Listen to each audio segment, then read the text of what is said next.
நீண்ட இடைவெளிக்கு பிறகு நான் வந்திருக்கேன். எதற்காக வந்திருக்கேன்னா, கட்சியினுடைய கொள்கை விளக்க பொதுக்கூட்டம் நேற்று ஈவினிங் நடந்தது. நீங்கள் எல்லாரும் அங்கே இருந்தீங்க. அதுக்காக இங்கே வந்திருக்கிறேன். இப்போ உங்களை எல்லாரையும் சந்திக்கிறதில் உண்மையில் மகிழ்ச்சி அடைகிறேன். நீங்கள் கேட்குறீங்க 2026 தேமுதிகவின் நிலைப்பாடு என்ன என்று. நான் ஏற்கனவே உங்களுக்கு சொல்லியிருக்கேன். கட்சியினுடைய வளர்ச்சியை மட்டுமே இப்போ நாங்கள் ஃபோக்கஸ் பண்ணிகிட்டு இருக்கோம்.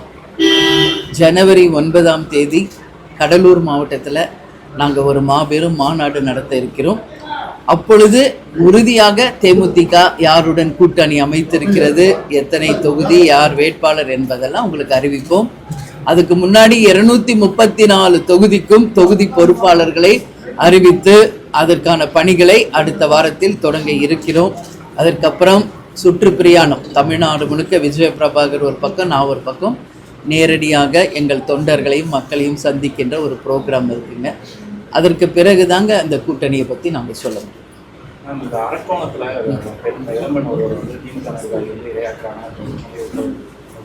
ஆமாம், பார்த்தங்க. பாலியல் வன்கொடுமை மிக மோசமாக போயிட்டுருக்குங்க. இப்போ தான் பொள்ளாச்சி வழக்கில் ஒரு மிகப்பெரிய தீர்ப்பை நமது நீதி அரசர்கள் கொடுத்துருக்குறாங்க. அதுக்கு நான் தலை வணங்குறேன். பெண்களை இன்னைக்கு தவறாக பயன்படுத்துகிற நிலை நிச்சயம் மாறணும். தமிழ்நாடு முழுக்க எல்லா இடத்துலையும் இது இருக்குது. அதுக்கு மிக முக்கிய காரணம் மது, கஞ்சா. இதுதான், வேலை இல்லை. ஸோ வெட்டியாக டைம் பாஸ் பண்ண தெரியாத இளைஞர்கள் இந்த மாதிரி போய் தவறான பாதையில் போகக்கூடிய ஒரு நிலைமை இருக்குங்க. அதனால் இன்றைக்கி திமுகவை சேர்ந்த ஒருவரை பற்றி ஒரு செய்தி வந்திருக்கு. அவரை கட்சி பதவியிலிருந்து நீக்கியிருக்காங்க. இது மட்டும் பத்தாதுங்க. கடுமையான தண்டனை வழங்கும் போது தான், எப்படி இப்போ பொள்ளாச்சி வழக்கில் ஆயுள் தண்டனை எப்படி கொடுத்துருக்காங்களோ அது போல இந்த மாதிரி தவறுகள் செய்பவர்கள் யாராக இருந்தாலும் கடுமையான தண்டனை வழங்கும் போது தான் இதற்கு நிரந்தரமாக தீர்வு காண முடியும் என்பதில் எந்த சந்தேகமும் இல்லை. எனவே ஒட்டுமொத்த பெண்களின் சார்பாக இது போன்ற செயல்களை நாங்கள் வன்மையாக கண்டிக்கிறோம். அந்த வழக்கில் அவருக்கு முன்ஜாமீன் கிடைச்சிருச்சு, காவல்துறை கைது பண்ண. ஏன்னா இது பாலியல் வழக்கு, ஒரு தொடர்பு.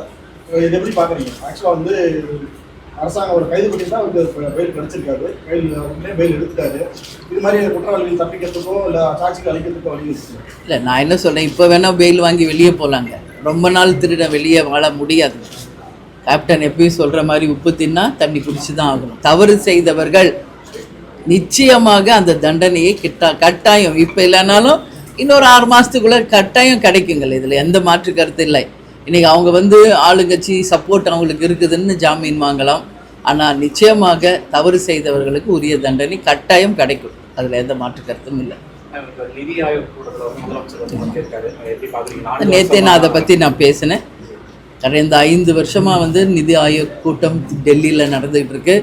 முதல் முறை அவங்க மினிஸ்டர் அனுப்புனாங்க. செகண்ட் டைம் அவங்களுக்கு அனுப்புனாலும் அவங்களுக்கு அப்பாயின்மெண்ட் அவங்க கொடுக்கல. கடந்த முறை அவர் ஒரு வாட்டி ஃபாரின் போயிட்டாருன்னு விளக்கம் சொல்கிறாங்க திமுகவில்.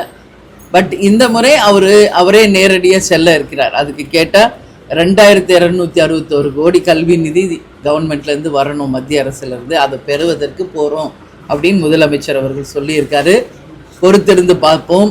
இன்றைக்கி மத்திய அரசிடம் கேட்டு பெற்று தமிழகத்துக்கு வர வேண்டிய நிதியை பெற்று வருகிறாரா, இல்லை தன்னுடைய சுய லாபத்திற்காக, தன்னுடைய கட்சியின் லாபத்துக்காக செல்கிறாரா என்பதை பொறுத்திருந்து பார்ப்போம். ஆமாங்க.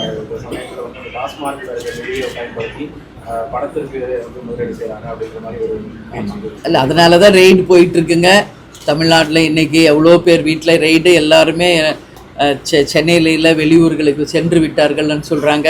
இன்றைக்கி சம்மன் வழங்கப்பட்டிருக்கிறது ஆகாஷ் அப்படிங்கிறவருக்கு.